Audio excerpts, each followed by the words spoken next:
of virtue signaling. They're trying to bring people down to raise their own status. And they say it's because, no, we're protecting minorities. Like, they're basically saying minorities haven't got a sense of humour, which is so patronising. And I get that as well, to what it's like to be outnumbered. In this country, we're still only 5% black, 5% Asian, 5% LGBTQ, you know, tiny numbers. Now, I'm a white, heterosexual multimillionaire, right?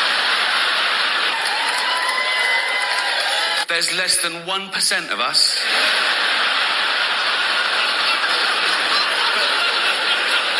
Do I whine? No. I don't mind. I just get on with it. Come on, Rick. Just keep fun. I'm like Rosa Parks. Do you know what I mean? Except I fought for the right to never have to take a seat on a bus.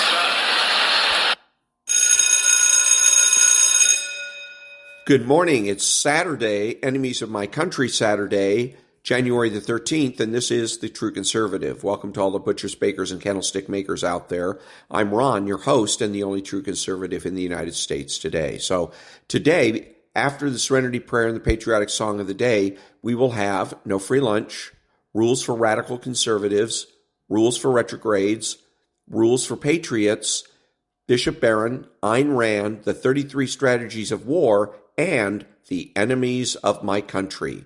All that and more when I get back.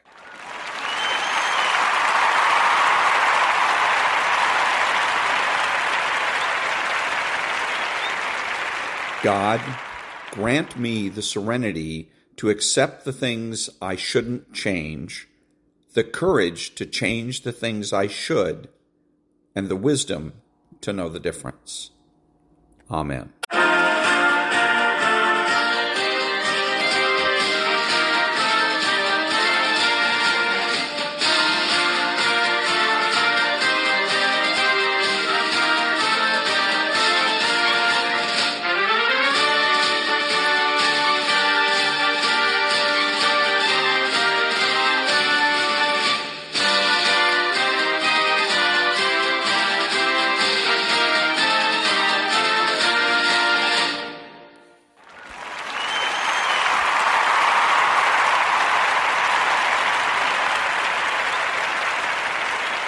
Thank you. And now, there's no free lunch. 250 Economic Truths by David Bahnsen.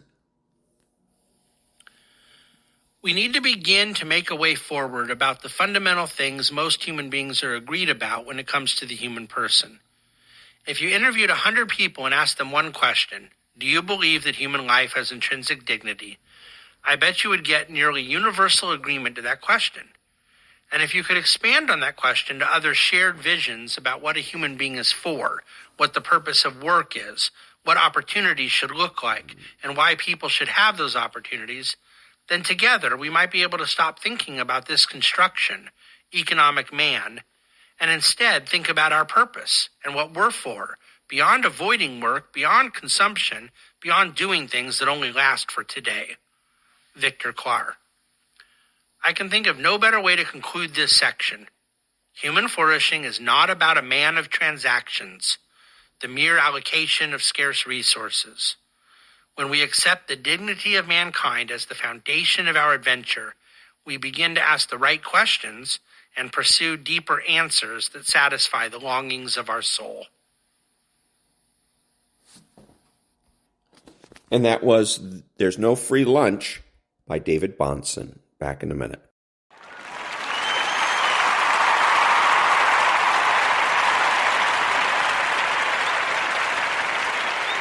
Thank you. And now, rules for radical conservatives. And plan to eviscerate once your final defeat is assured, all in the name of fairness. But your very patterns of thought. You and I speak different languages, and although the words might be the same, the meanings usually are not. For example, you thought it was a joke, fiction, a nightmare, when Orwell predicted the kind of society we wish to impose on you. A regime that tells you war is peace and weakness is strength, and that we have always been at war with East Asia. But for us, it was a bridge to the 21st century, a roadmap for peace, and a passport to your oblivion. After all, what was Newspeak except an early form of PC? For example, when you hear the word freedom, you think freedom for everybody. When we hear it, we think freedom is the absence of you. When you use the word peace, you are thinking that it applies universally. A blessed time when there is no conflict, all men are brothers, and the lion lies down with the lamb. But like our Islamic brothers, when we hear it, we are thinking that it applies specifically to a blessed time when there is no conflict, when all men are brothers, and the lion lies down alone because there are no lambs. Like you, they have been devoured. End of conflict, arrival of peace. Political correctness, in other words, is appeasement by another name. Surely you have heard the chants that have been rising from the East for more than 30 years. Death to the great Satan! Death to America! There was a time when those imprecations might have been fighting words.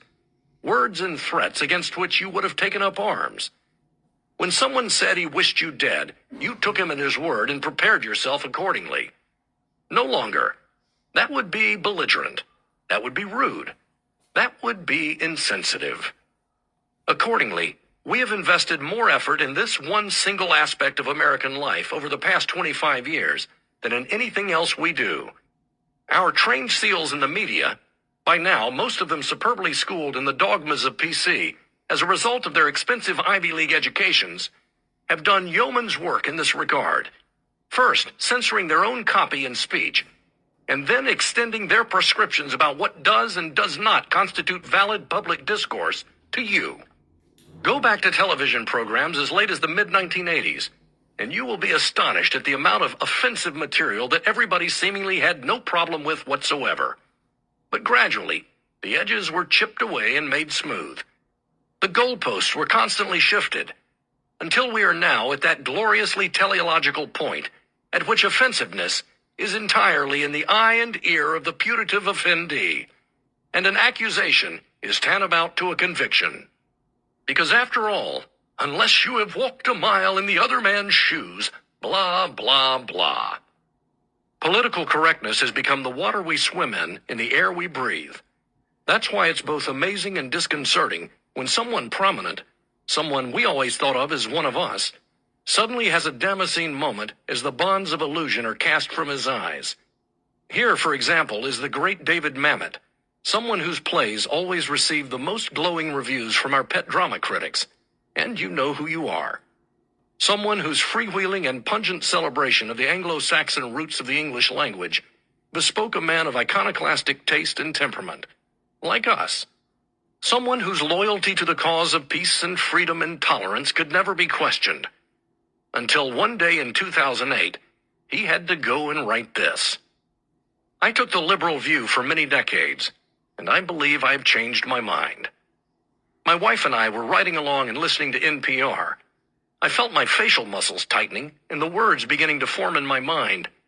"Shut the fuck up," she prompted. And her terse, elegant summation, as always, awakened me to a deeper truth. This is, to me, the synthesis of this worldview with which I now find myself disenchanted. That everything is always wrong. Needless to say, that was the end of Mamet in our pantheon of heroes. And it's no surprise to me that his entire oeuvre is currently undergoing a reassessment from some of our finest revisionist drama critics. And you know who you are. Which is why, by the way, we have always been mistrustful of artists and writers and their ilk. My father still gets misty-eyed when he thinks back to the Stalinist purges in the Soviet Union during the 1930s and 1940s. A time when the leader and teacher could have meddlesome priests, writers, poets, and composers stood up against a wall and shot whenever he felt like it. Because Uncle Joe, not my Uncle Joe, the guy he was named after, understood that real artists are the most dangerous people on the planet, because their art leads them to the one place that a dictator can never really reach, the people's hearts. As my atheist father taught me, we live in an age of science, and Marxism-Leninism was nothing if not scientific. We even had fancy phrases to gussy it up. Phrases like dictatorship of the proletariat and dialectic materialism. There was no trouble in our River City that we couldn't handle at the point of a Kalashnikov. And even though we gave some of our chimps just enough of a free rein to make them appear independent, the others knew the leash was short. and it could end in a cigarette, a blindfold, and a bullet if they didn't toe the party line. This is why every real writer I know, every real composer, every real artist, as opposed to the brave and courageous trough feeders who are supported largely by grants from the National Endowment for the Arts, or live by floating from the Iowa Writers' Workshop to the McDowell Colony to Yaddo to the Breadloaf Conference to, for all I know, the Meatloaf Conference, where they study and debate the meaning of Jim Steinman's lyrics, doesn't just play a rebel at the Poseurs Conference, but actually is one. If you are a real artist, you, like Luther, kann nicht anders. You can do nothing else but be who you are. And how does that self-knowledge come about? By examining the mysteries of the human heart. All of our bloody dialectical materialism and scientific socialism went out the window when the Hungarians opened the border with Austria to let the poor but we thought ideologically reliable East Germans out during that dreadful, sorrowful summer of 1989, and when the first unretaliated chink was taken out of the Berlin Wall later that fall. It was a real shock to the system, let me tell you, although our faith in it remains basically unshaken. And so the anti-fascist protection barrier fell, not just to our astonishment, but to the utter and complete mystification of our useful idiots and fellow travelers in the West, including the CIA and the entire U.S. State Department. What a tragedy it was. We had become the enemy you loved, and suddenly we were gone, underground once more, our usual habitat since the early days. And all of your diplomatic and intelligence agencies could not predict an event that even a minor writer such as that rotter Solzhenitsyn would have deemed too obvious to write down as a short story. Why? Political correctness. It would have been an insult to the Soviets not to have treated them as the other superpower, part of the First World. It would have hurt their feelings and their Slavic pride. You looked at their ranks of missiles on May Day, the tottering geezers atop the Lenin Mausoleum, and you said to yourselves, these are people we can work with. When what you should have done, what nobody did until the loathsome Reagan, was give them the back of your hand. Tell them to stop acting like spoiled children and come back to the bargaining table when they were serious. And by the time they actually were serious, when a desperate Gorby trying to save his own bright red commie tush could look at the balance sheet and realize the jig was up, it was too late, and our carefully constructed scientific edifice of Marxism-Leninism simply collapsed and vanished overnight. Naturally, our side took a great deal of ribbing from you reactionaries about this, some of it even dripping with contempt, which is something we're not used to having directed our way. So it was to preempt this very contempt that we were forced to invent political correctness, a kind of retroactive snatch of victory from the jaws of defeat, to weasel out of our long and loudly expressed passion for the First Amendment, and instead begin to subtly discern distinctions, nuances, in the whole idea of free speech. Up popped campus speech codes, featuring the great grand boogeyman of them all, hate speech. You really have to hand it to us for this one. For decades, we've been the ones railing against your side in the vilest terms imaginable, charging you with every crime, real and imaginary, under the sun, and flinging a barrage of four-letter words, personal insults, even racial insults at you. But that was okay. Why? Because you deserve them. Because they were all true. And as you know, there's nothing we enjoy more than speaking truth to power. But you so much as think of returning such sentiments to us in kind, and we'll have the hate speech lawyers on you like, well, lawyers on you. You are not allowed to notice, or in any way signify that you have noticed, any differences of sex, race, creed, color, or sexual orientation.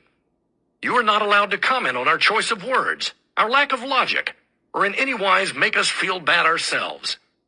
You are not allowed to comment on our hairy women, our capon men, our fey little NPR voices, our lack of physical coordination, our total inability with any piece of mechanical equipment, our lack of military service, our pathological fear of firearms, and our utter incapability with them. You are not allowed to impute to us any actions that are anything less than ameliorative or benign. You are never either to imply or infer that we have ever acted out of base or ignoble motives. And you are never, ever allowed to question our patriotism. In our pursuit of unbounded hedonism, which is what we call freedom, we were forced to gradually start restricting what could and could not be said and written about our activities. And if that meant we were suddenly out of love with the First Amendment, tough. After all, we had been taking a blowtorch and a pair of pliers to the free expression clause regarding religion for decades. And so it was a relatively simple matter to turn our baleful glare on freedom of speech and of the press. So long, old friends. Under your sheltering embrace, we had introduced pornography to mainstream American culture and convinced judges and juries that nude dancing, not that there's anything wrong with that, was protected under the First Amendment, as John Adams would have no doubt agreed. But that job was long since finished, and so freedom now had to go. In short, there's nothing that we won't throw overboard or under the bus when it suits our purposes, which are always and everywhere focused on power. Not just power for us, but our power over you. For what good is power if there's no enemy to acknowledge it? Until I got well and truly into this racket, I used to idly wonder, in between working on my Rosa Luxemburg coloring book and my official Supreme Soviet action figures, featuring Konstantin Chernenko and Leonid Brezhnev, why the great potentates of olden days would force their defeated enemies to prostrate themselves before them just before they struck off their heads. Then one day Uncle Joe took me to a production of Verdi's Aida at the Metropolitan Opera. Or maybe it was the kids' version at the Little Red Schoolhouse. I forget. And when I saw Radames lording it over Amonasro and parading him before the king of Egypt, well, that was a moment. So you misread our motives at your own peril. No matter what we say it's about, civil rights, free speech, enthusiasm, in the end, it's always about power. And part of our pleasure must and does lie in your discomfiture. And thus, once more, political correctness. PC is the grease that causes the wheels of your destruction to move inexorably forward, as it strips you of your words, and then of your thoughts, and then of your dignity, and finally, of your humanity. Once you have accepted its central premise, that other people have the right to tell you what you may think, you're done. And the rest is, as they say, commentary. And that was the end of Chapter 15 from Rules for Radical Conservatives by David Kahane. Back in a minute.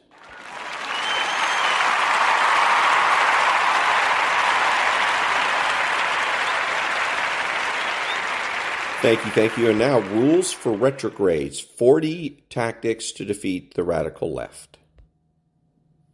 Rule 27. When it comes to the justification of our retrograde principles, especially public expressions thereof, let rules be rules and exceptions be exceptions. Don't sweat the explanations for exceptions to rules. In public forensics, radicals will always pose to retrogrades weaponized hypotheticals which falsely insinuate self-contradiction in our worldview. Don't allow this cheap score. They do so on the Alinskian basis of categorically making the enemy live up to his own book of rules. Since cunning Alinsky knew that very few rules of human life suffer zero exceptions. Almost every rule under the sun bends the knee to outliers or extenuating circumstances. Alinsky also knew that right-wingers prefer to be thorough in their answering to questions, and yet even 2 or 3 honest seconds of responsive stammering or thoughtful reformulation by today's retrograde can be used very effectively by radical opponents to cast the retrograde in a dubious light. So be prepared to give a boilerplate reply, EMBL, exception makes bad law. Memorize this, practice saying it fluently, and take its meaning to heart. It will save your skin in public debates. In order to win such a debate, radicals, who have the unenviable charge of defending wrong ideas, must accordingly seize upon any means whatsoever of gaining the ostensible advantage and any opportunity to lend to retrogrades the appearance of self-contradiction. Because petulantly demanding a frangible explanation for some obscure hypothetical exception is very easy to do, it is one of the radical sophists' favorite instances of shadow play. Early 20th century radical John Dewey may have been the first one to lead radicals down the path of seeking never-ending exceptions to rules, especially as a rhetorical device against historical conservatives like Aristotle of the Western tradition. Dewey posited that nature is not an assemblage of kinds of things. He reasoned that human categories and stipulations about the world must all involve distinctions of degree, not kind. For Dewey, the difference between any two mammals and a reptile would be marked by a sliding scale of similarity, which for him exists in the only real sense in the human mind. After Dewey, relativism, the sheer will to overcome moral rules of nature through runaway subjectivism, did the rest of the work, carrying radicals to their present position, from which they balk at all Western civilization's hard moral distinctions. Dewey's nominalism, together with relativism, provides fertile ground for radical demands about hypothetical exceptions. Retrogrades. Never trip over such radical exception-mongering. Simply express that exceptions make bad law, EMBL, and move on. Style points can be added with some other small rhetorical nuances, but anything beyond stating EMBL should be brief. Sometimes the retrograde will have to respond to legitimate, yet contrived, radical exceptions. For example, imagine being tasked with defending the general truism that because women are less fast and strong than men, they should not be allowed to play in the NFL.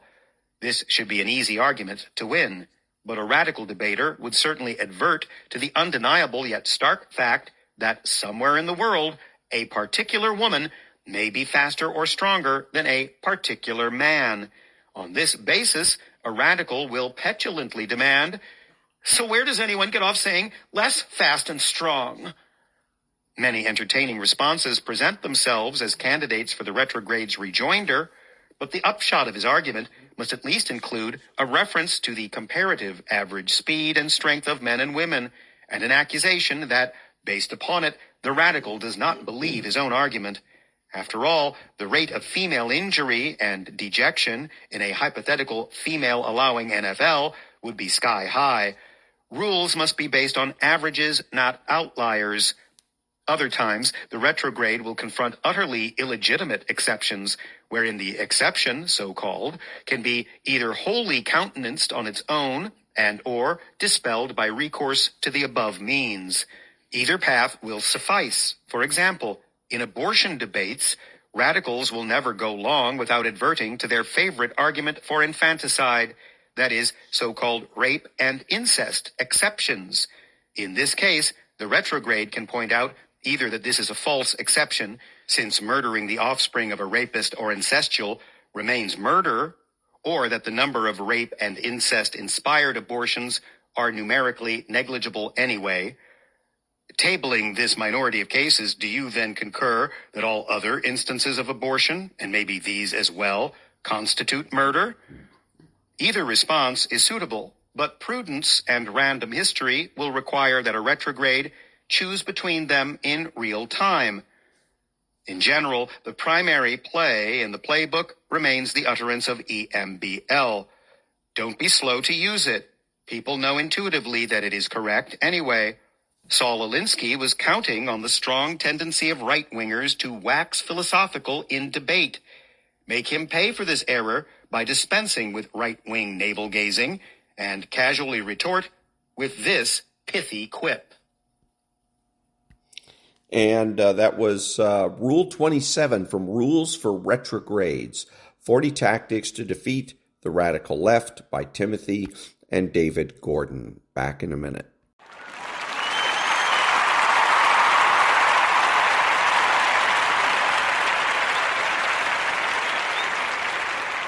Thank you. And now, Rules for Patriots by Steve Deese. Chapter 4. Commandment 3. Never accept the premise of your opponent's argument. Premise is a word many Americans are not familiar with, and neither do they use it in their everyday speech. However, The premise is one of the most powerful weapons in political warfare. Master the art of the premise, and you will master your opponent. A premise is the assumption of an argument that is meant to justify the conclusion the one making the argument is hoping you'll come to. If one fails to establish the premise of his argument, one almost always fails to convince others of his conclusion. On the other hand, if one establishes a premise, one will more than likely get others to agree with his conclusion. For example, if the premise of the argument is over reproductive choice and not the sanctity of human life, then the conclusion will come down on the side of the premise accepted. If there's one thing the Republicrats are good at, it's accepting the left's premise on virtually everything. As a result, for too long we have argued with the left over the conclusion, e.g., big government versus small government, when we should be arguing over the premise, e.g., what's legal for the government to do versus what's illegal for the government to do. Thankfully, there were plenty of grassroots conservatives who have read the Constitution that could invade many of the town halls held by the ruling class in the summer of 2009 and attack their flawed premise. These town halls became a treasure trove of sound bites for talk show hosts like me, with the ruling class caught on tape saying all kinds of stupid and anti-constitutional things. This set the stage for the midterm uprising of 2010, when several Republicrats were defeated in primaries, and more than 700 Democrats nationwide were fired by the American people at the polls. This was all done in spite of the leadership of the Republican Party, not because of it. We had to drag the GOP leadership kicking and screaming across the finish line. While we were basing our arguments against Obamacare on the law of the land, the Republican Party establishment was relying on shallow talking points like, we can't afford it. It's tough to argue we can't afford it when the other side is arguing on behalf of every contrived class of victims in the culture. If you were a politician, would you rather be identified with Robin Hood or Ebenezer Scrooge? On the other hand, if you argue the legality of legislation rather than its supposed good intentions, the entire argument is reframed in your favor. Because if the basis for government action in our system is simply good intentions, then what can't the government do? Moreover, what or who determines which and whose intentions are good? Every despot and dictator believes his intentions are good, and alternative definitions for good intentions have led to some of the wickedest government in history. Our founding fathers knew this, so they accomplished a first in the history of mankind, a constitution that binds the jurisdiction and conscience of the state rather than the individual. Prior to our Constitution, governments issued legal documents to clearly define the rights of citizens and operated under the premise that all rights and privileges came from government. Our Constitution begins with the premise that our rights come from God and that government's only role is to secure and protect those God-given rights. For example, since God grants all people the right to call on Him, whoever calls on the name of the Lord shall be saved, when their hearts are convicted to do so, our government has an obligation to protect your religious freedom. Another example might be, since God grants us the right to self-defense, our government has an obligation to protect and enforce the Second Amendment. The Constitution is a plainly worded, objective moral standard of self-governance. It is no more a living, breathing document than is the Bible, and it's no coincidence the same people who believe the Bible is open to their subjective whims believe the same of the Constitution. Once someone defies God's authority, defying man's authority becomes no big deal. We are not predicated on the rule of victims, but the rule of law. Our founders loathed the term democracy for a reason, because it has a penchant to devolve into mob rule. This is why they established a republic, where our elected officials are not our rulers or leaders, but rather our representatives and employees. Since their opportunity to govern comes only from the consent of the governed, we are in essence utilizing them as our proxies. And the power we have afforded them, we can take back and give to someone else if they're not doing the job we want them to do. Our founders read in the Bible where it says, Do not pervert justice. Do not show partiality to the poor or favoritism to the great, but judge your neighbor fairly. We're not to be intimidated by someone of great wealth and influence, nor are we to be emotionally manipulated by the downtrodden. What we are to do is perpetuate a government where there is no caste system, but rather everyone is held accountable to the same standard, no matter their station in life, and everyone has an equal opportunity to pursue happiness. Another group of people once rose to power, promising their own government-imposed definition of fairness. They were called Bolsheviks. In America, we promise the freedom to exploit your God-given talent to its fullest potential, and you face the consequences for failure or reap the rewards for success. Now, which system would you rather defend? Let's take a look at several key economic questions facing the country right now for examples of not accepting the left's premise. I was once asked by a website to join an esteemed list of contributors, most of whom are smarter and more well-known than me, in an ongoing conversation about some of the hot-button economic issues facing the country. With folks representing the Cato Institute, Club for Growth, Stanford University, as well as names like Dinesh D'Souza, Grover Norquist, Star Parker, and James Taranto, having already answered the site's questions, I was wondering what it is I could possibly contribute to the conversation that hadn't already been said. That's when it dawned on me that often debates about the future of the country immediately jump to the conclusion of our worldview when we should be arguing the premise. For example, we argue for limited government when the real argument is why someone is for small government or big government. Drawing this distinction is more important than ever before, because there is a debate within conservative circles about whether limited government and freedom can occur in a vacuum apart from addressing the moral issues or the condition of the culture. And the answer to that question is absolutely not. You cannot have limited/self-government without first having a moral people capable of governing themselves. And you cannot have a moral people without the sort of spiritual awakening in a culture that preceded this republic in the first place. It's no coincidence the more we collectively turn our backs on our spiritual heritage, the more immoral the culture becomes, and thus the bigger the government gets.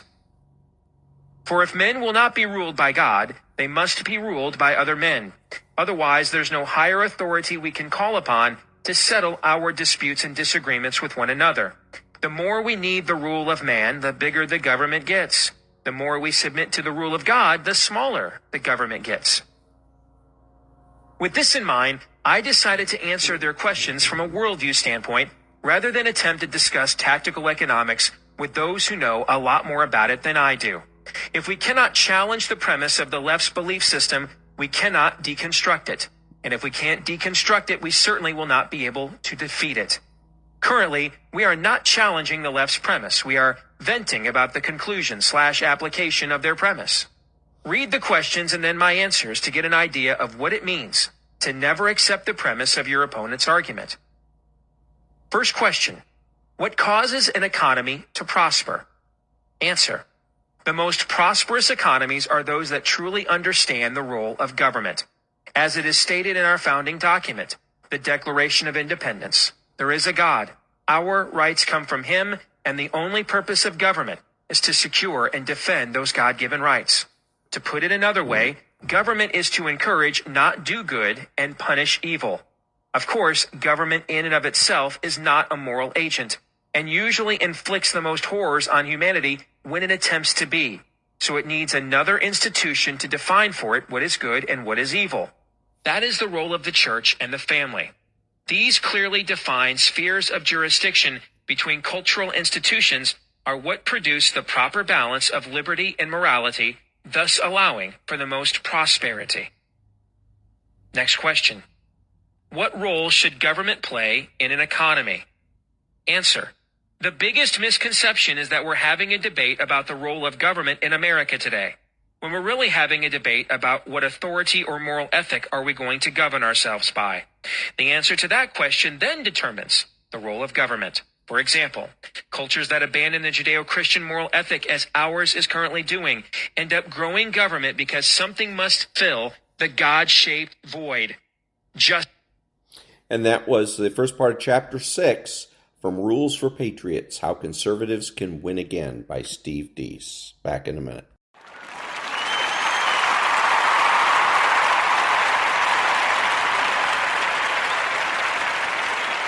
Thank you. And now, Bishop Robert Barron.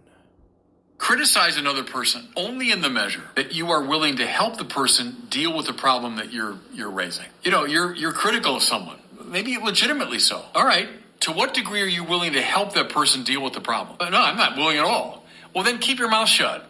Then don't say anything. If you're totally unwilling to help, don't say anything. Yeah, I'm kind of mildly interested, in helping. All right, then maybe offer a mild criticism. No, I'm in all the way. I'm willing to commit my entire self to helping you deal with that problem. Okay, then go ahead and criticize. Very, very good principle. I think a lot of hurt feelings and resentments and all that would clear up if we follow that principle. And that was Bishop Robert Barron. Back in a minute.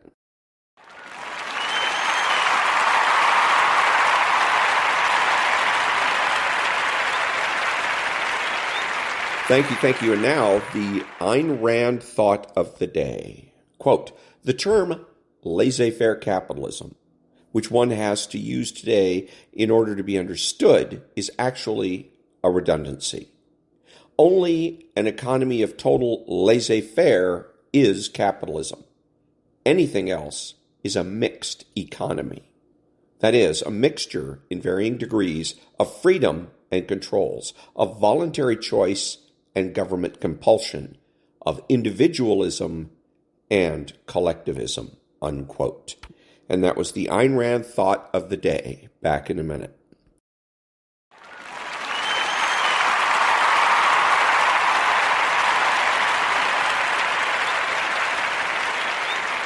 Thank you. And now the daily laws for January the 13th. January 13th. Master the small things. When you are faced with deficiencies instead of strengths and inclinations, this is the strategy you must assume. Ignore your weaknesses and resist the temptation to be more like others. Instead, direct yourself toward the small things you are good at. Do not dream or make grand plans for the future, but instead concentrate on becoming proficient at these simple and immediate skills.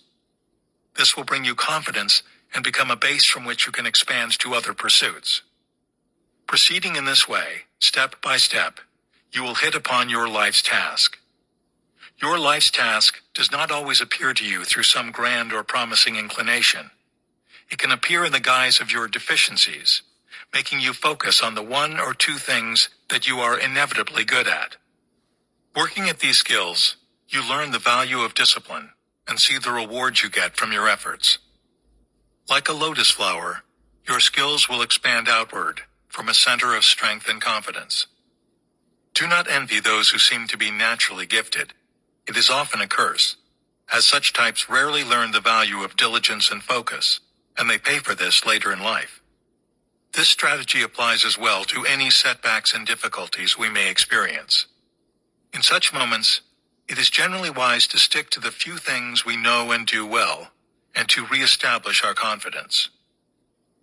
Daily law. When in doubt, focus on the things you know you do well. Expand outward from the center. Mastery Chapter 1. Discover your calling, the life's task. And that was the Daily Laws from Robert Greene for January the 13th. Back in a minute.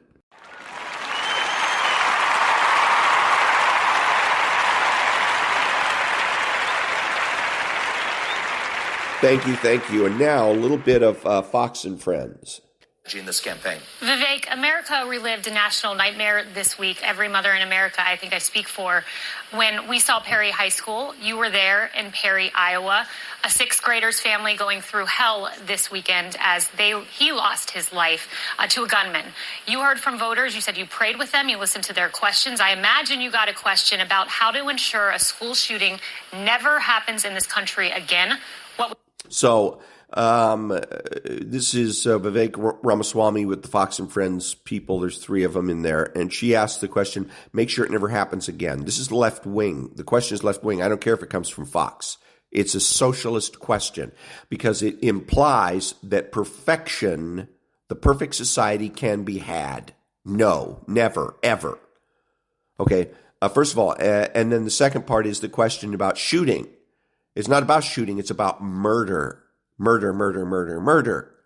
Okay, so now if I was Vivek, what I would have said is, if you want to make sure that there's no more shootings in this country, it's simple. You you take away every gun in the United States of America, and then you go ahead and put up cameras everywhere so everybody's monitored every time they walk out of their house. And so somebody walking down the street with a gun, other than a policeman, they can be apprehended immediately. All that is illegal. Illegal because the government has no rights. This is where we get into government rights. This is the way the left masks government rights, by talking about getting rid of homelessness, getting rid of school shootings, getting rid of whatever it is. And the Republicans join in too when they say, we want to get rid of drug abuse. So no. If it's going to happen, if we're going to get to have a point where there is no or very, very infrequent murders in schools, such as what happened this past week, then that's up to us as individuals. We have to decide to make that happen. Again, in this situation, you got to ask, where were the parents? Where are the parents of this individual that went and shot up the school, that killed people, that murdered people? Where were the parents? The other question is, what about the school itself? When are the schools going to take reasonable security precautions? We could, if not eliminate, then certainly reduce significantly the number of school murders in this country by simply providing adequate school security. And obviously that was not the case here. And this happens every time. It's the people that are interested in mass murder always pick what are called soft targets. Okay, all you have to do is have a bouncer at the door for places that are like clubs and whatnot, and for schools, security guards. Put a chain link fence, or if chain link fence makes you offends your aesthetic sensibilities, then put up a white picket fence. Okay, but do that. Let's see how he answers it. What's your answer? My answer was, let's be very practical about this. I'm a father of 2 sons, and no parent in this country should have to think twice about sending their kids to school over concerns about a shooting. The answer is we need 3 armed security guards in every school across this country, period. And if the Democrat Party's against that, and the Democratic National Committee was tweeting about me saying this yesterday, distorting what I had to say, if they have a problem with putting 3 armed security guards in our schools, they deserve to state why to the American people. Because I think it is disingenuous, and children are dying as a result of our failure. We put more security in our malls or in our banks or in our airports than we do in our schools to protect our most valuable national asset. That's our children and the next generation. So that was a good answer. Good answer. Very good answer. But not as good as mine, because he doesn't make note that it is our responsibility to make sure that, because when he says there should be 3 armed security guards, I imagine what he means is let's do legislation, and the entire country is going to, it's going to be a government program again. And no, he's right about having security, but that should be paid for by each school or school district. Back in a minute.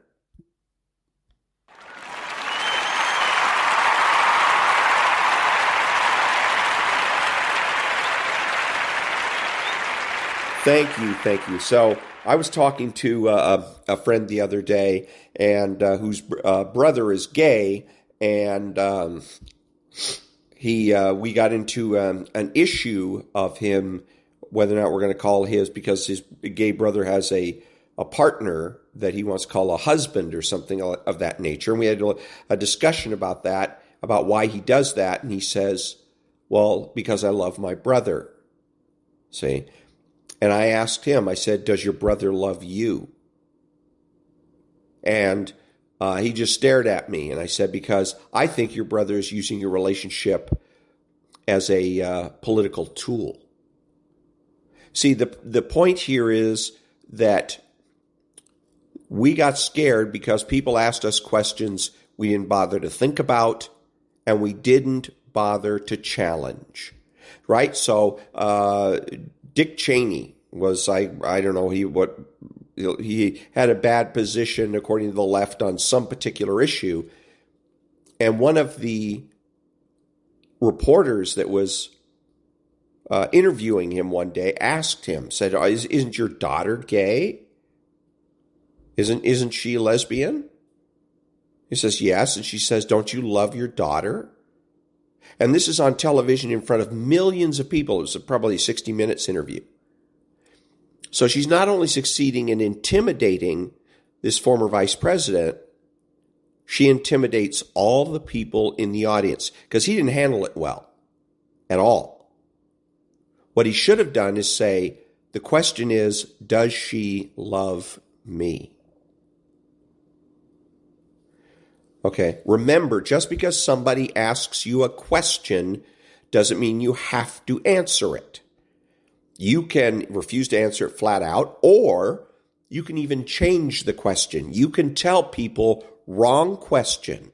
The right question is, and in this particular case is, doesn't your brother, daughter, whatever, love you? Or doesn't they're asking me that question, then I would say, doesn't my sibling love me? See, that's an argument we can win. Back in a minute.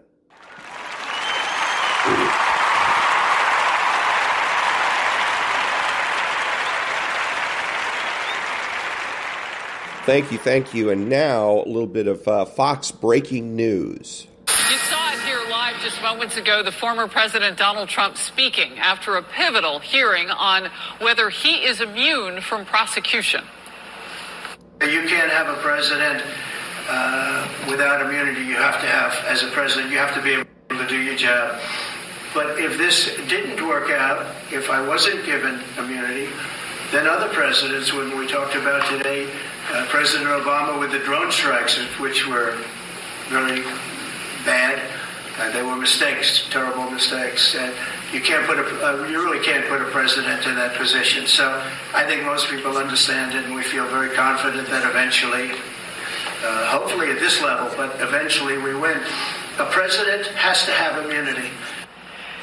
This is Outnumbered. I'm Harris Faulkner, here with my co-hosts Kayleigh McEnany and Emily Campagno.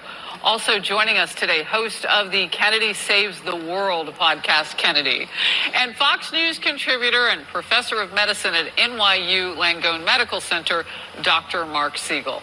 The hearing wrapped up earlier this morning, and a decision from a 3-judge panel is expected to come within days. Donald Trump's attorneys argued that prosecuting a former president would open a Pandora's box.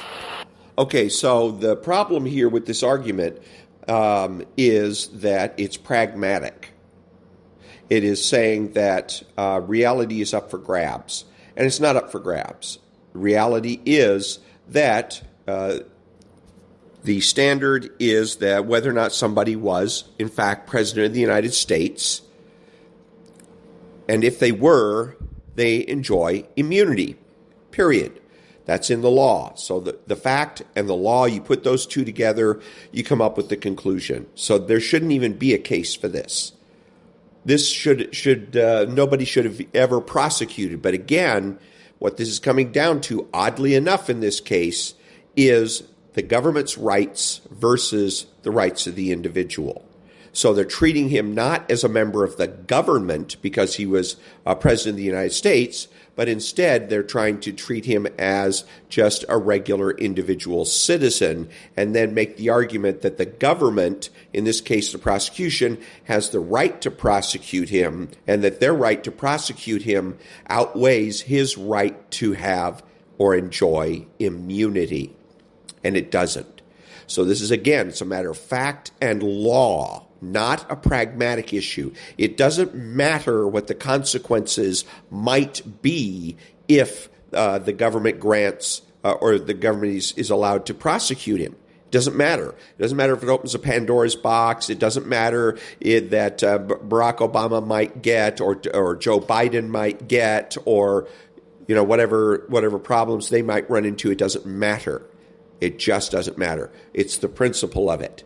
The fact is that former President Donald Trump was president of the United States at the time that he is alleged to have done these things, to have alleged to have committed insurrection, and he is then protected under the law. He was president. He enjoys immunity. That's it.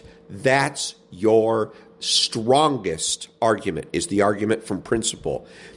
If you want to use a pragmatic argument as a backup, that's okay. So you start with the law. You see, anybody comes to you at work and says, hey, well, then you say, no. Donald Trump was, in fact, president of the United States. The president gets immunity. That's the end of it.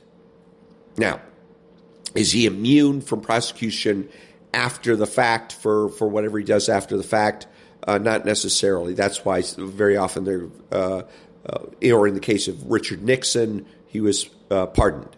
But in this particular case, that's not what they're alleging. They're alleging that at the time, when he was president of the United States, that he committed some sort of an insurrection.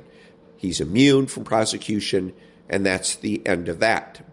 And you could say also, even if he wasn't, it's a bad idea to prosecute him because you open up every other president, including Bill Clinton, including Barack Obama, to prosecution from Republicans. Bad idea. Back in a minute.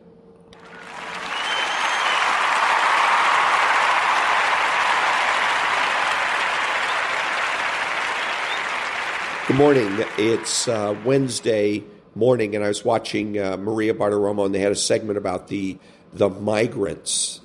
Assholes. What a bunch of assholes. It really pisses me off every time I hear somebody that's supposed to be conservative, somebody on Fox, calling these folks migrants, illegal immigrants, and that the New York City was going ahead and taking these illegal immigrants and putting them into a school, a gym or something. So they get to go to school, but the school kids have to stay home, and they're going to have to go attend their classes virtually because of these illegal immigrants. So what I'm getting to here is what we can do that's not being done right now is never give the Democrats credit. One of the things it occurred to me as they were doing this is it's all about pity. The kids that are already here, that are already citizens, taxpayers, et cetera, their parents are, then they have to go to the back of the bus, so to speak. But the illegal immigrants who stole their way across the border, they get to get special treatment. They get to sit in the classrooms, and what is that based on? Pity. How you feel. We don't have any pity for the students that are the American students. We don't have pity for the illegal immigrants. Now, there's a saying that pity is 2 steps away from contempt. And what I was thinking is that if that's the case, then sooner or later, these government officials that are shuttling these illegal immigrants around are sooner or later they're going to display that contempt. They're going to start abusing these migrants. Then it occurred to me, wait a minute, aren't they in effect abusing these illegal immigrants right now by moving them, shuttling them into high school gyms to live? Aren't they being abusive? And shouldn't any right-thinking Republican point that out? Every right-thinking Republican on the Hill should be saying that the city of New York is abusing these immigrants, these illegal immigrants. Yes, they're here illegally, but that doesn't mean that the government has the authority or the right or the justification to abuse them. So never miss an opportunity to blame the Democrats. Back in a minute.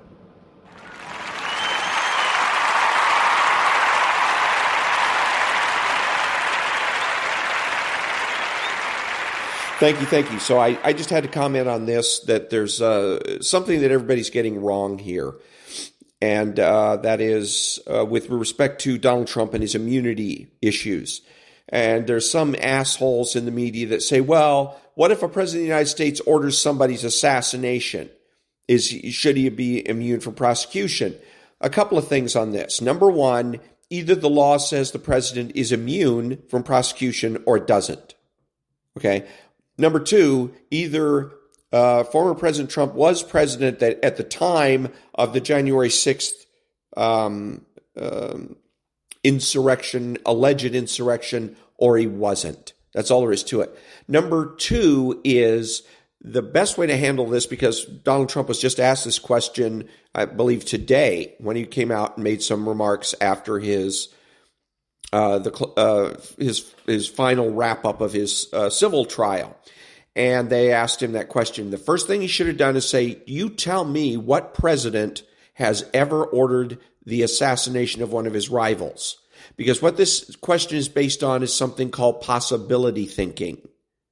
There's certain things that are impossible. It is impossible for us to elect a president that's going to turn around and order the assassination of one of his rivals.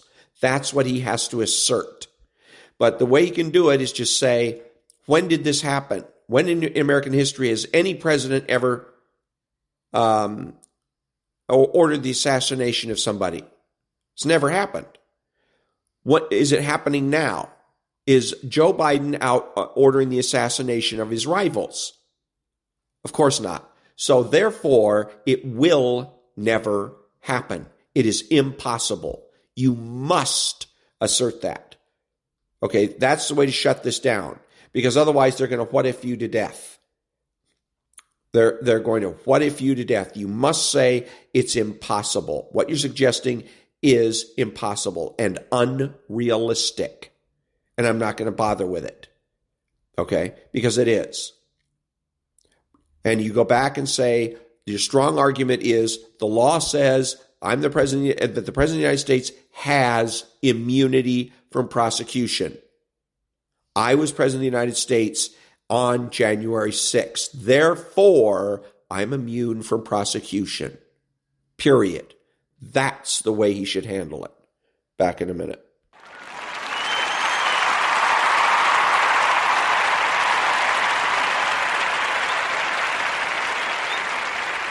Thank you. Now a little something from CNN News.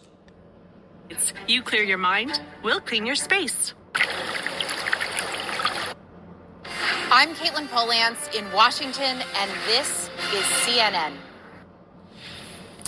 All right, Justin, the FAA just announced it will audit Boeing's production lines and suppliers for its 737 MAX 9 planes. That was the type of plane where the door plug blew out last week. CNN's Pete Montine following this for us. Pete, what does this all mean? Too rare an... So it doesn't matter what it all means, because what it really means is that, again, the regulators have failed to do their job. The airline is a heavily regulated industry. This should not have happened. So my question is, what are my taxes going for? I don't mind that if I got to pay more taxes if I know that they're going to be well spent. I don't believe in regulation. I think it's ridiculous, because the argument is that people that work for government are inherently more trustworthy than people that work for business. And again, this proves my point that they're not inherently more trustworthy. But the point is that I've been outvoted. Everybody else in the country thinks that regulations and regulators are really swell. So if we're going to have regulations and regulators, then damn it, they better well regulate. This is an airplane, or maybe a company, Boeing, that seems to have gone unregulated. the people that were responsible for this in terms of regulation should be punished. Not held accountable, punished. They should be getting some type of disciplinary action within the agency, the FAA itself, and they should also then be subject to potential criminal and civil liability. Back in a minute.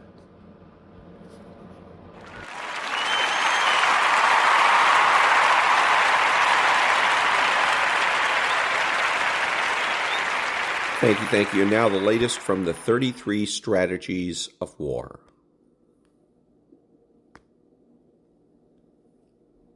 Interpretation. The defeat of the Spanish Armada has to be considered one of the most cost-effective in military history. A second-rate power that barely maintained a standing army was able to face down the greatest empire of its time. What made the victory possible was the application of a basic military axiom. Attack their weaknesses with your strengths. England's strengths were its small, mobile navy and its elaborate intelligence network. Its weaknesses were its limited resources in men, weaponry, and money. Spain's strengths were its vast wealth and its huge army and fleet. Its weaknesses were the precarious structure of its finances, despite their magnitude, and the lumbering size and slowness of its ships. Elizabeth refused to fight on Spain's terms, keeping her army out of the fray. Instead, she attacked Spain's weaknesses with her strengths, plaguing the Spanish galleons with her smaller ships, wreaking havoc on the country's finances, using special ops to grind its war machine to a halt. She was able to control the situation by keeping England's costs down, while making the war effort more and more expensive for Spain. Eventually, a time came when Philip could only fail. If the Armada sank, he would be ruined for years to come. And even if the Armada triumphed, victory would come so dear that he would ruin himself trying to exploit it on English soil. Understand, no person or group is completely either weak or strong. Every army, no matter how invincible it seems, has a weak point, a place left unprotected or undeveloped. Size itself can be a weakness in the end. Meanwhile, even the weakest group has something it can build on, some hidden strength.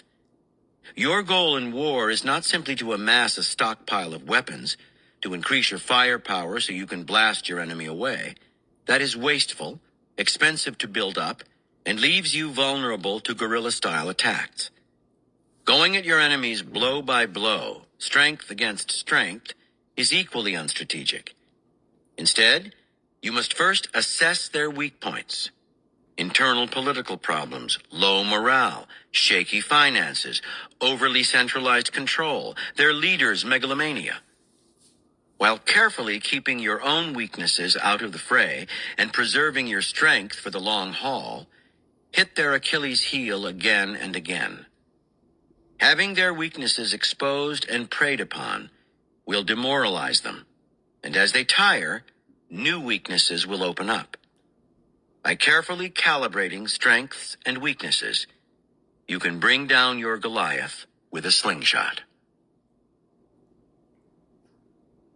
By Ovid. Abundance makes me poor. Keys to warfare. Reality can be defined by a sharp series of limitations on every living thing, the final boundary being death. We have only so much energy to expend before we tire. Only so much in the way of food and resources is available to us. Our skills and capacities can go only so far. An animal lives within those limits. It does not try to fly higher or run faster or expend endless energy amassing a pile of food, for that would exhaust it and leave it vulnerable to attack. It simply tries to make the most of what it has. A cat, for instance, instinctively practices an economy of motion and gesture, never wasting effort. People who live in poverty, similarly, are acutely aware of their limits. Forced to make the most of what they have, they are endlessly inventive. Necessity has a powerful effect on their creativity. The problem faced by those of us who live in societies of abundance is that we lose a sense of limit. We are carefully shielded from death and can pass months, even years, without contemplating it. We imagine endless time at our disposal and slowly drift further from reality. We imagine endless energy to draw on, thinking we can get what we want simply by trying harder. We start to see everything as limitless. The goodwill of friends, the possibility of wealth and fame.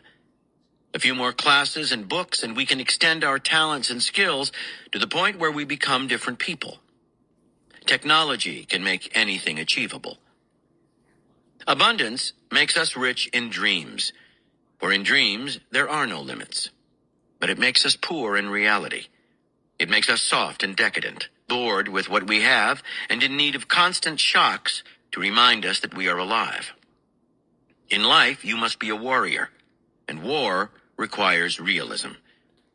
While others may find beauty in endless dreams, warriors find it in reality, in awareness of limits, in making the most of what they have. Like the cat, they look for the perfect economy of motion and gesture, the way to give their blows the greatest force with the least expenditure of effort. Their awareness that their days are numbered, that they could die at any time, grounds them in reality. There are things they can never do, talents they will never have, lofty goals they will never reach. That hardly bothers them. Warriors focus on what they do have, the strengths that they do possess, and that they must use creatively. Knowing when to slow down, to renew, to retrench, they outlast their opponents.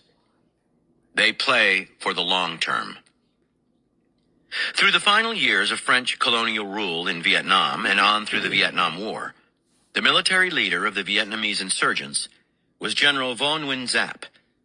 In first the French and then the Americans, he faced an enemy with vastly superior resources, firepower, and training. His own army was a ragtag collection of peasants. They had morale, a deep sense of purpose, but little else. Giap had no trucks to carry supplies, and his communications were 19th century. Another general would have tried to catch up, and Giap had the opportunity. He had the offer of trucks, radios, weapons, and training from China, but he saw them as a trap. It wasn't only that he didn't want to spend his limited funds on such things.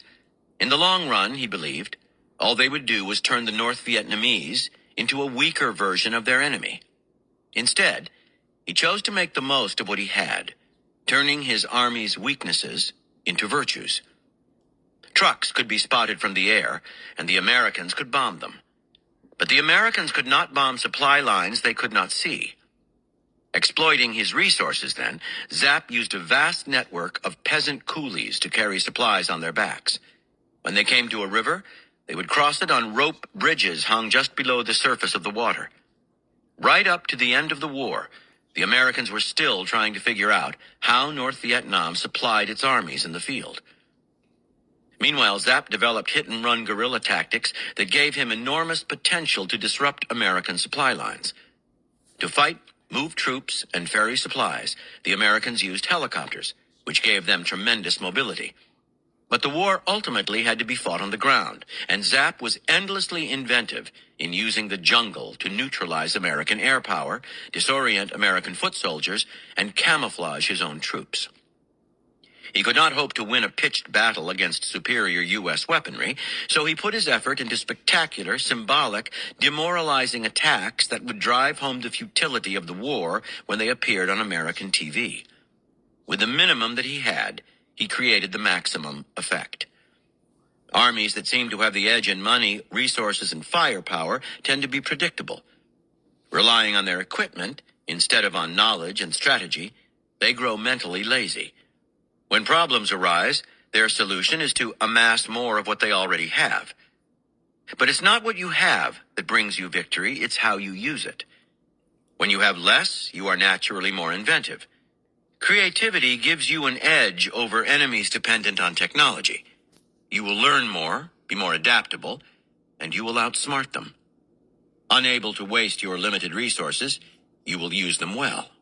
time will be your ally. If you have less than your enemy, do not despair. You can always turn the situation around by practicing perfect economy. If you and your enemy are equals, getting hold of more weaponry matters less than making better use of what you have. If you have more than your enemy, fighting economically is as important as ever. As Pablo Picasso said, even if you are wealthy, act poor. The poor are more inventive and often have more fun because they value what they have and know their limits. Sometimes, in strategy, you have to ignore your greater strength and force yourself to get the maximum out of the minimum. Even if you have the technology, fight the peasants' war. This does not mean that you disarm or fail to exploit what advantages you may have in materiel. In Operation Desert Storm, the U.S. campaign against Iraq in 1991, American military strategists made full use of their superior technology, particularly in the air, but they did not depend on this for victory.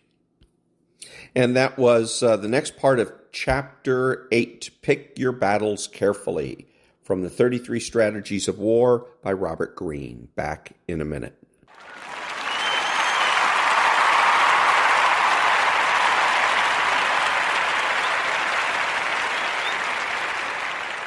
Thank you. And now, the enemies of my country.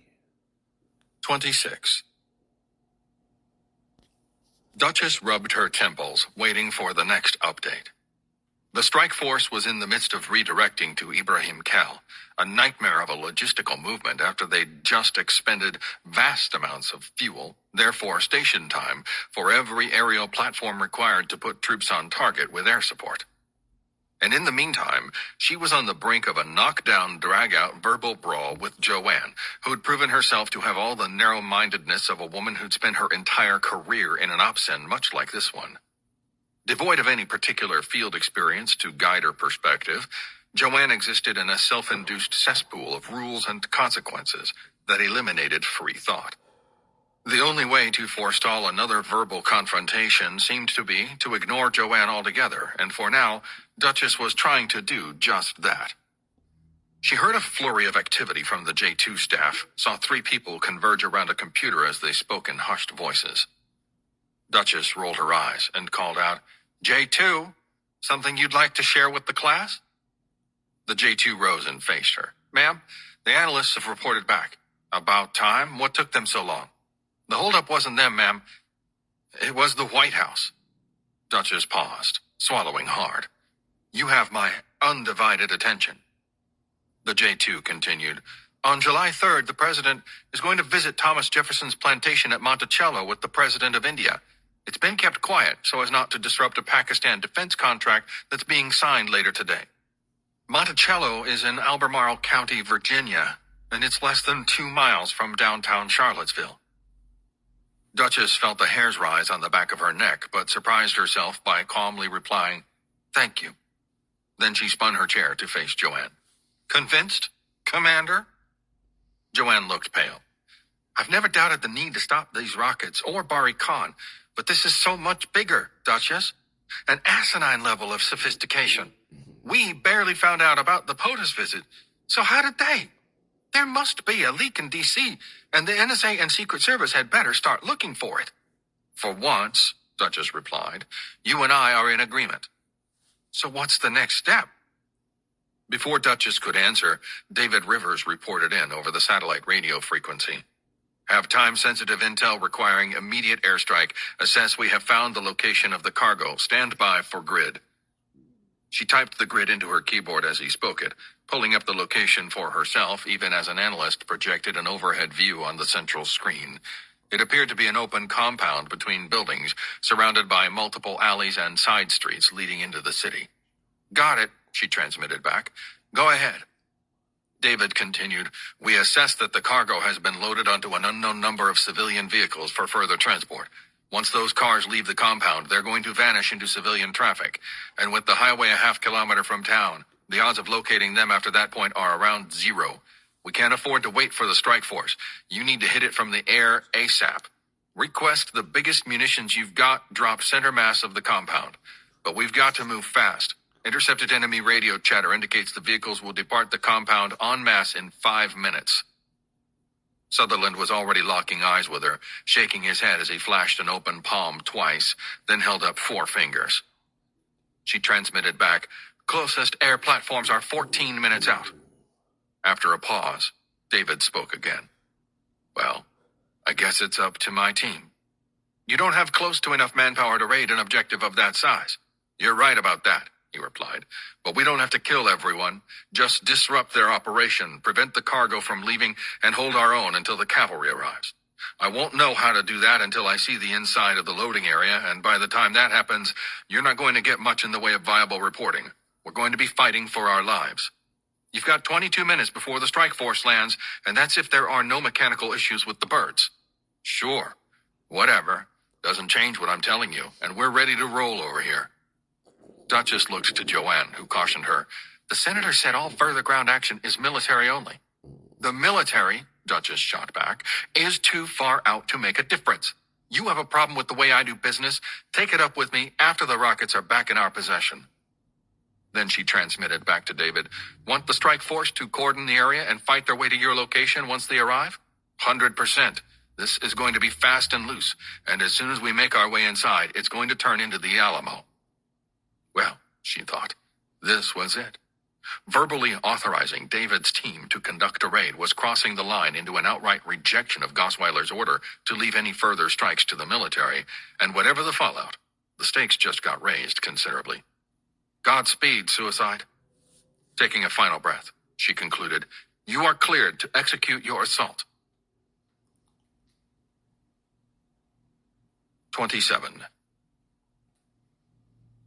Cancer tightened his grip on the steering wheel, completing the turn onto the street where they'd seen the gated entrance to the compound. They'd already rounded the large, angular city block, finding no less than 4 possible vehicle egress points aside from the entry gate. Each was blocked by an ISIS truck, limiting their options to the original gate.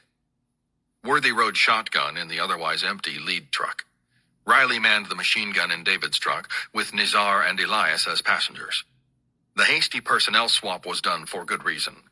There was no telling how many enemy fighters were inside the compound, and while it was unlikely that all the transport drivers were armed, that was the only factor in the team's favor. With their dwindling ammo supply, it was a virtual certainty they'd need to resort to the enemy weapons they'd captured at the checkpoint. The problem with that, of course, was that they'd never be able to carry all those weapons inside without being noticed. And the solution, David and Cancer had decided, was not to carry them at all. Slowing the truck at the side street, Cancer whipped a quick 90-degree turn to face the gate and its force of guard personnel. They appraised the ISIS truck with routine disinterest, one man holding up a palm for Cancer to stop. Cancer floored the gas instead, rocketing the truck forward. The guards reacted at once, their actions varying based on their proximity to the gate. Those in his truck's direct path dove out of the way. The rest opened fire, blasting on full automatic as Riley opened up with the machine gun atop the trail vehicle. Cancer caught a fleeting glimpse of machine gun rounds wiping out the cluster of fighters to his left, then the muzzle flashes of men to his right. But his main focus was keeping his head low, maintaining just enough visibility to keep his truck pointed toward the center of the gate. His bumper impacted with tremendous force, slowing the pickup to a near halt in the span of 1 moment, marked by a great metallic clang. But the gate blasted open, his tires regaining traction as the revving truck engine struggled to provide power. Then he was inside the compound, catching his first glimpses of the scene beyond. It was, he realized in a split second of muted horror, far worse than he'd imagined. Worthy unbuckled his seatbelt the moment Cancer's pickup blasted through the closed gate, and he angled his rifle through the open passenger window to begin engaging targets. As he did so, he took in the larger scene in the open compound, suppressing a sense of complete shock at the sight before him. There had clearly been an orderly loading process prior to this. Dozens of cars were parked in parallel rows, almost bumper to bumper. A few in the final row had their trunks open, still in the process of having rockets loaded by ISIS fighters. But that process came to a screeching halt as Cancer's pickup barreled into the compound. To call the scene inside the compound total chaos would be an understatement. The transport drivers may well have had no clue what they were hauling or why, but they were 100% certain that they were about to get gunned down, and those standing outside their vehicle at the time of breach were leaping inside and firing the ignition. Half the car seemed to be in motion already, the carefully lined procession disintegrating into disarray as they began wheeling toward multiple vehicle exits, some colliding with each other in the process. Worthy observed all this in the 2 seconds it took him to take aim out his passenger window, and he opened fire on the closest two men as he saw Cancer shouted, "Fucking ISIS demolition derby!" Worthy saw one of his targets drop dead and the other dart for cover, both lost in a blur as Cancer wheeled the pickup toward a corner of the compound. As the truck lurched to a halt, Worthy threw his door open and jumped outside. They had to get away from the truck ASAP. It had just become the focal point of every enemy fighter inside the compound and currently served no purpose beyond carrying a cache of captured weapons in the bed. He already had one slung over his shoulder in anticipation of burning through his last remaining HK-416 magazines in record time. But as long as that weapon still had bullets, he'd put them to good use. Worthy scrambled to a building corner a few meters beside the truck, transitioning his rifle to an opposite-hand grip to maximize his use of cover. As he got his bearings, he began shooting at the men darting among the cars. There was no shortage of targets to choose from. Instead, there were so many that he couldn't prioritize before one vanished into a car and two more appeared. Worthy settled for lighting up the men as quickly as he could identify them, directing his suppressed fire with precise double taps before moving to the next without pausing to assess whether he'd hit his previous target or not. A few dropped in a spray of pink mist, others vanished from view without a visible impact. Right now, it didn't matter. There was zero discrimination between targets. Things were happening too quickly to be concerned whether the men in his sights appeared to be returning fire or not. They were all either currently armed or about to be, and anyone not dressed in his team's tactical kit received his precision fire with impunity. As Worthy scanned and fired, he heard the enormous crescendo of Riley's machine gun from the second truck, a wave of metallic sparks erupting across the vehicle roofs as men ducked between the cars. Then a barrage of gunfire erupted to his front, the incoming bullets hissing and cracking through the air. He tucked himself against the wall, trying to identify the closest threat, when a grenade explosion sent him flying to the ground.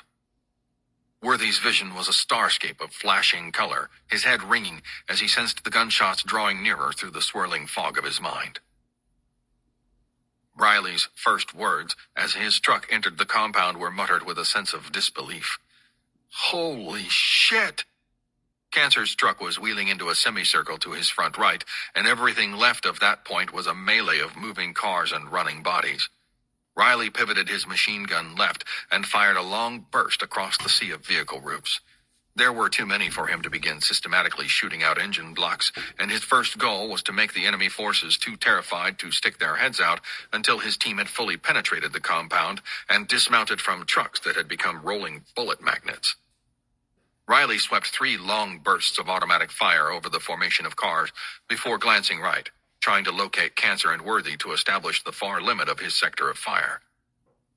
He registered a grenade explosion ahead, identifying his teammates a moment later and realizing that, if anything, he was already too late to stop what was about to occur. A group of 4 men were advancing on the now stationary lead pickup, 3 of them firing wildly as the 4th readied a second grenade to throw. Riley swung his machine gun to them, squeezing the trigger before his sights were fully aligned. Puffing explosions of sand erupted a few meters behind the group, and Riley used the sight of his first bullet impacts to sweep the burst right into the mass of fighters. They vanished in a cloud of sand and blood as he swept his aim left, lacing them with a second burst of fire before seeing the orange flash of the fallen grenade detonating among their ranks. Then Ian braked his truck to a stop, the occupants bailing out of both sides as the crack of incoming bullets swept through the air around Riley's head. By then he was down to a short ammo belt for the machine gun, with somewhere shy of 100 rounds remaining. Determined to provide his team as much covering fire as possible for their dismount into the compound, he swept the barrel back and forth over the cars streaming toward the vehicle exits, keeping the trigger depressed until the final bullet had cycled, and the captured machine gun went silent for the last time. Dropping behind the cab, he planted a hand on the side of the pickup bed. Then, using the opposite arm to steady the HK-416 and enemy rifle slung across his back, Riley leapt to the ground. Ian did his best to keep pace with David, who was maneuvering forward in a zigzag pattern between covered firing positions as he engaged enemy fighters on the move. Spraying bursts of fire wherever he saw movement, Ian leapfrogged forward behind David, knowing full well what was occurring inside the compound even before Cancer blasted through the gate. Barry Khan had intended to send all the transport vehicles out at once, flooding the streets and removing all possibility of U.S. air assets tracking the now dispersed rocket load. But the team's raid had sped up that plan considerably, and cars were speeding toward the vehicle exits in a frantic race to escape. For every car he could see, it seemed there was a dismounted fighter somewhere in the compound, shooting at the team and their pickups. While he couldn't hear his own team's return gunfire, they were operating their own suppressed weapons as long as the bullets lasted. He could tell that the enemy force here was in fearful disarray, taking casualties faster than they could sustain the fight. Bodies lay in the open, and Ian saw a man limping toward cover. He aligned his barrel while on the move, almost in disbelief that he'd have a chance to shoot. Normally, his teammates would have gunned down every target before he could locate them, much less take aim. But the fighter was still trying to hobble toward a car when Ian's sights landed on his torso, and he opened fire with a half-dozen imprecise shots that dropped the man in place. "I got one," Ian announced to David, unsure why, even as he did so. The statement sounded more like an announcement to himself than any critical piece of battlefield information, and at any rate, his team leader didn't seem to notice. David had already emptied his final HK magazine and transitioned weapons to the AK-47 slung on his back before resuming fire as he took a knee behind a parked vehicle. Slowing to a halt beside David, Ian looked sideways to see Cancer dragging Worthy's motionless body by the casualty handle on the back of his kit, then dropping him in the corner between buildings before returning to a firing position. Was Worthy dead? It was impossible to tell, though Cancer had notably failed to call for the team medic. As David rose to a crouch to continue moving to the next piece of cover, Ian heard bursts of unsuppressed gunfire to his rear. He instinctively turned in place, knowing full well that he'd be too late. But when he turned, he saw not ISIS fighters, but his team's 2 Syrian guides. Nizar was behind cover, carefully shooting his captured AK-47 at the enemy. But Elias was in a frenzy, standing in the open and spraying gunfire while shouting in Arabic. He halted abruptly as a bullet found his chest, then fell forward to the ground. Ian shouted, "Elias is hit!" "Leave him," David replied. Then he was off again, shooting on the move as Ian followed. To David, Elias getting shot was a mere data point, and not a particularly important one at present. The 2 men plunged forward, Ian trying to discern exactly what David was moving toward and why. But by the time he could, he lapsed into utter shock at the sight. Barry Khan should have been long gone, screaming away from the compound on the first moving car. After all, he was the highest value target on the objective, and his security detail's primary mission in life would have been to evacuate him at the first sign of trouble. That knowledge made what he was now seeing impossible, a fleeting glimpse of Barry Khan himself, a Chinese man surrounded by Arab fighters, running not toward a car but into a doorway of the adjacent building. He wasn't even armed, though Ian saw he carried a satchel over his shoulder. David shouted, "He's mine!" and took off at a sprint faster than Ian could follow. I closed with the building that Barry Khan and his security detail had just vanished into, slowing my final footfalls to give Ian a momentary chance to catch up. Without waiting to see if he had or not, remaining in the open wasn't a viable survival strategy, I flowed inside, sweeping my AK-47 barrel across a short corridor with a single open door. I ran toward the doorway, armed with the knowledge that if the procession at any point turned to set a hasty ambush, I was done for. But what choice did I have?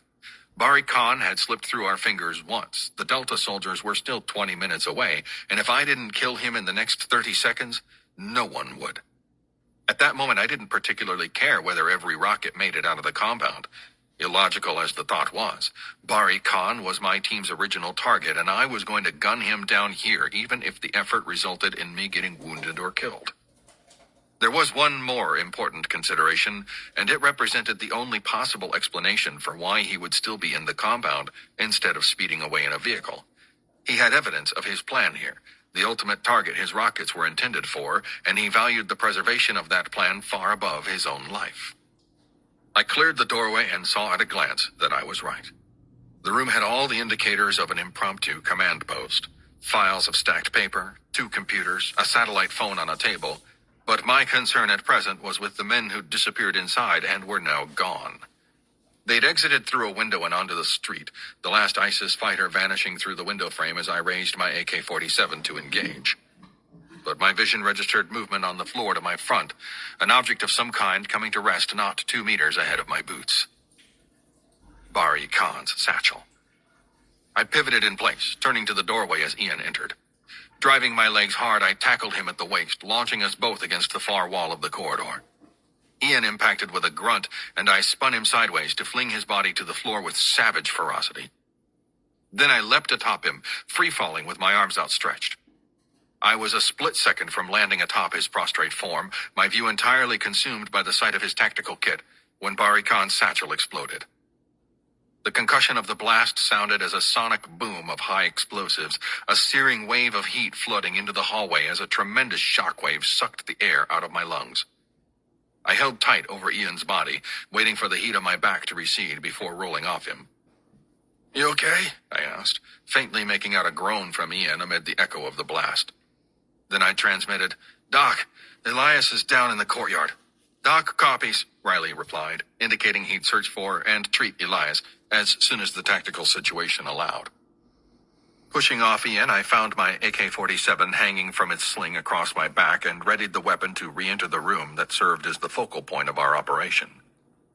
The former command post was a scorched wasteland of debris, the walls charred from the blast. Whatever the contents of those files, they were largely reduced to ash and paper fragments that covered the floor. In the open compound behind me, I heard a few erratic pops of unsuppressed gunfire, but for the most part, the battle seemed to be ending as quickly as it had begun. And that was Chapter 26 and part of Chapter 27 from The Enemies of My Country. It's about the CIA special operatives in Syria hunting a terrorist. Back in a minute.